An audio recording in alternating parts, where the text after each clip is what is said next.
Good morning everyone, this is Anna from LeximbueJournals. I hope you're all well, and we are back again together today to talk about a little bit about paper, and also I will show you a new journal that I've prepared for as a theme journal for Etsy and you all.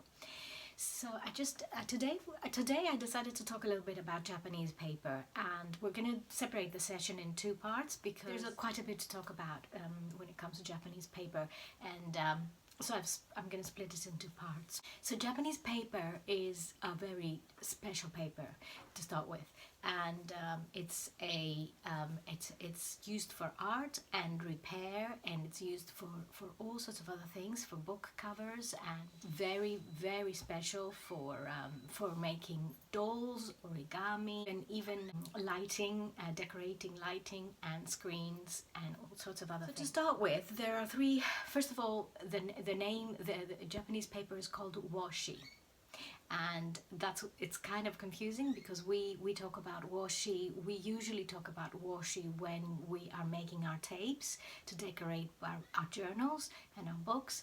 But washi means it means Japanese, and shi means paper. So it's quite simple, and so that's how they refer to it. So there are many types of Japanese paper. And one is kozo.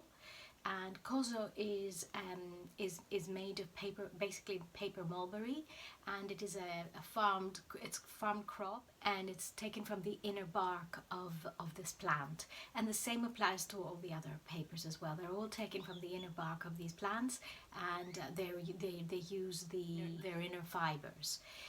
The other well-known Japanese paper is called Mitsumata, and that is a little bit more elegant and a little bit more feminine, of a feminine element. It's more expensive as well.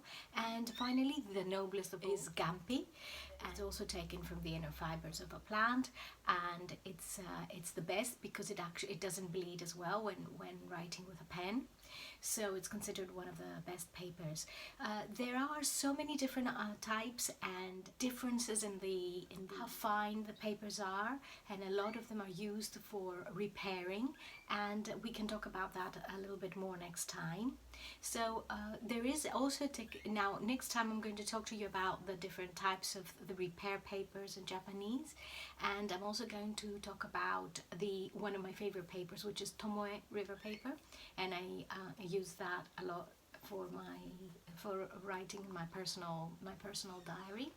And also we're going to talk about this technique called katazome, which is a dyeing technique, and it's not like marbling, but it is used to dye Japanese papers. And this is an example of katazome technique. So you've seen that in my journals a few times because I use papers, and my favorite paper of katazome ever is this design, which I've used in Lady of the Lake journals because it looks very natural and very it's got a beautiful rich green color in it. So this is more or less for today when it comes to papers, and as I said, next time there will be a little bit more on that. Whoever's interested in Japanese paper can go in and investigate a little bit more. So I made this new journal, Regency Lookbook, and it is made with this gorgeous fabric. The actual journal is about Regency fashion, and it is exactly what it is supposed to be. It is a lookbook. It's like a Regency Times magazine, let's say, fashion magazine. So let's have a look inside then. So here is the Regency lookbook, and it is a kind of a fashion collection of Regency outfits, more or less. And I have the actual fabric is just amazing. There's a bit of gold on it as well, I've added, but it's good. It's this beautiful minty silky fabric, which is very delicate as well, so one has to look after it. It's quite delicate. Let's open it up and have a look inside. There's paper here, which is Indian handmade paper, and the colors just look exactly the same, so it's just perfect combination, I think, with the cover. And here I have created a kind of like a window where there is, I think this is from Emma from Graphics Fairy,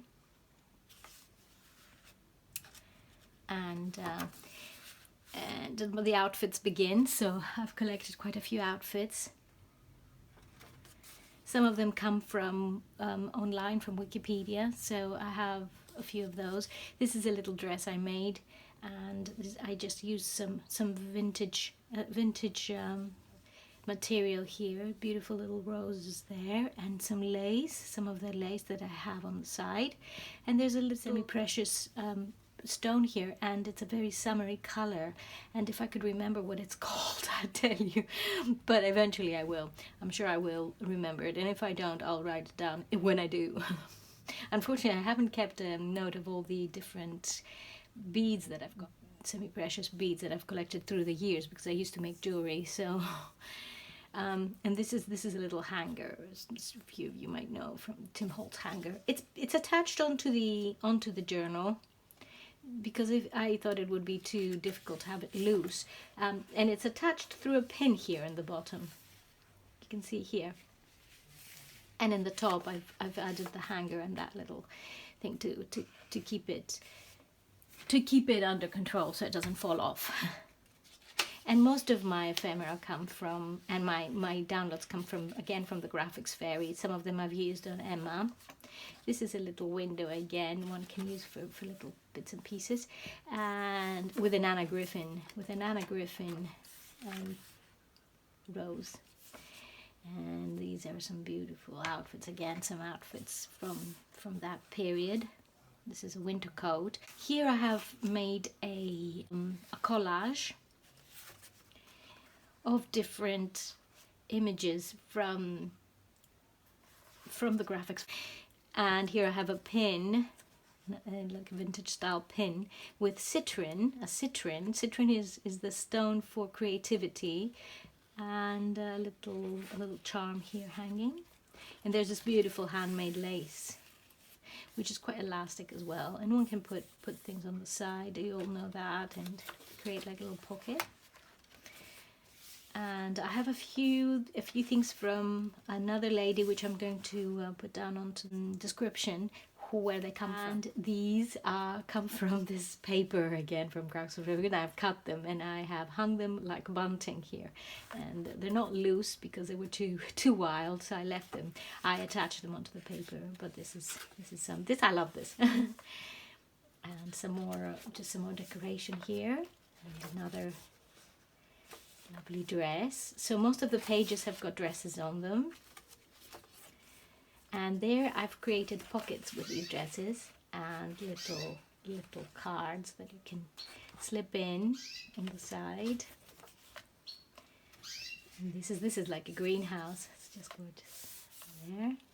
And there she's wearing a shawl here. This is a winter outfit, I think, with her umbrella. Parasol, actually. Her parasol. And there's another dress. There's a pocket here, a corner pocket or a tuck spot, and there's a little outside pocket and some lace. And I've used this minty colored red, because I ordered it, took ages to come, so I used some cream ivory thread, but I also used some of this when it came. And there's a lovely little key, just delicate. Got a bit of glue on the dry glue on my hand, sorry. Just a little tuck spot here. And this is the interior of a it's like what is it? It's like a garden, and it's a bit like a conservatory, but glass house, but it's not. And we've got some guys here as well, dressed in the fashion of the time with their coats. There's a couple of ladies there as well. And here is a house of the time period. And some decoration on the side, and a pocket with these ladies with their bonnets. And this is another corner, little tuck spot here. There. Oh, I think they're so sweet, these tuck spots. And the paper again is quite. And here's another one. This is Mr. Knightley. So there's this lady here sitting on a chair. And a pocket here.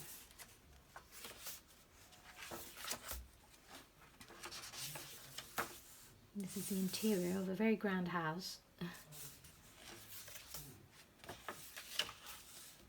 Some design from the graphics fair, beautiful, a little design for the page here, a little trim, and some tags here in the pocket.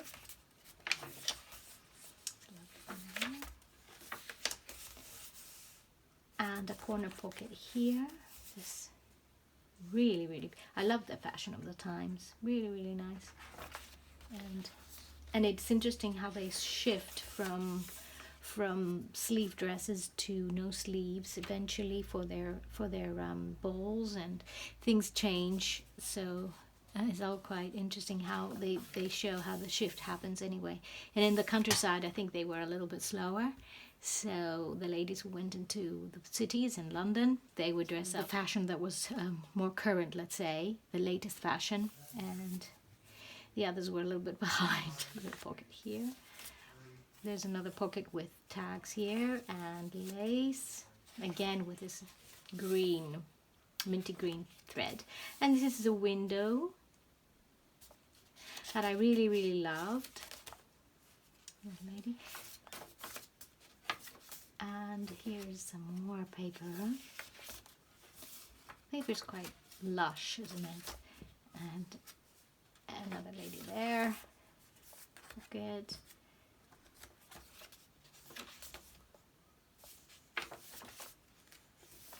Another one here.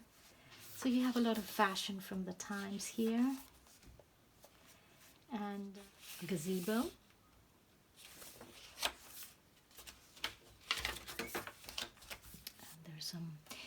This comes from the graphics fairy, and it's flowers. I just love this image, so I added it from one of their bundles. There's some more of that aging here, and bird. So yeah, he wants to sing now, so he's in a singing mood. He's had apple and lettuce and all sorts of things. I just love the way this printed onto the page.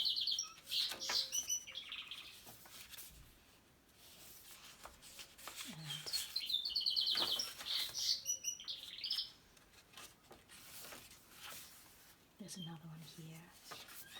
These are all graphics fair.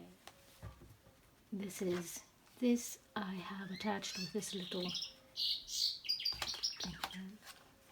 clip, and it is this one is the 5 positions of dancing.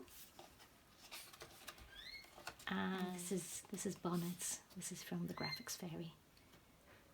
Bonnets of the time. Okay, so this is some silk, sari silk, and there, that's it.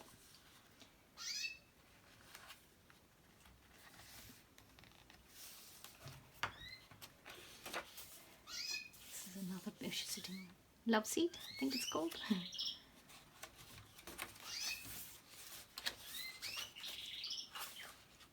So I tried to add a lot to the pages, but without adding too much, so you can, there's a butterfly here, so you can add your own, but at the same time you've got this interest there, the dresses and the outfits.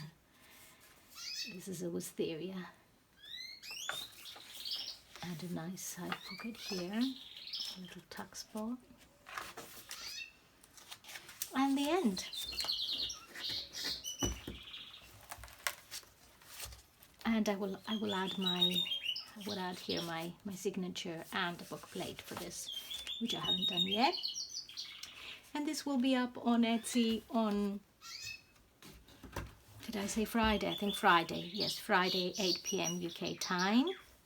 This Friday. and I hope you enjoyed this flip through.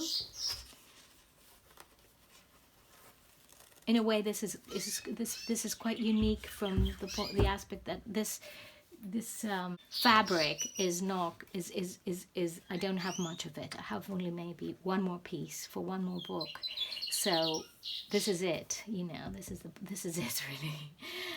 So I hope you enjoyed this flip through, and look after yourselves. I'm sorry about the bird being so noisy. He's ready to come out of his cage and fly around a little bit, so I've got to let him do that.